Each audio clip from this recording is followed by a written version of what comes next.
to send from CashApp to Zelle. Hello everyone, welcome back to our channel, and in this video I'm going to show you how you will be able to transfer money from your CashApp account to your Zelle account. Simply speaking, you can't transfer money between CashApp and your Zelle account directly, but there is an indirect method through which you will be able to transfer your funds through your CashApp account to your Zelle account.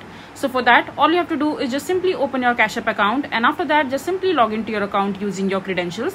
And once you're logged in into your CashApp account, and after that just simply go to the profile icon from the top right corner of the screen, and over here just scroll down a bit, and after that just simply click on linked banks, and after that just simply click on link debit card and click on new card.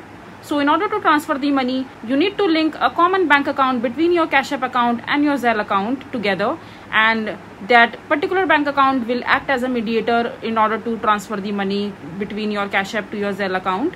So we will gonna do that. Just simply click on continue, and after that just select the bank account that you have linked from your Zelle account already. You need to link that same bank account to your CashApp account also.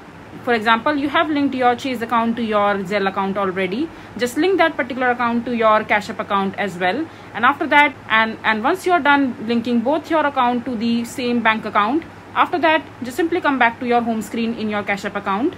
And after that, on the home screen, just type the amount of the money that you would want to transfer from your CashApp account to your Zelle account. And after that, just simply click on pay. And over here, just mention the bank account details in which you want to add the money, and after that just go ahead and withdraw the money from the same bank account into your Zelle account. So that's how you will be able to do it. So this is basically how you will be able to send money from your CashApp account to your Zelle account. I hope you find this video to be helpful. So that is it for this video. If you find this video to be helpful, make sure to hit that like button, and don't forget to subscribe to our channel for more such informative videos, and I'll see you the next time.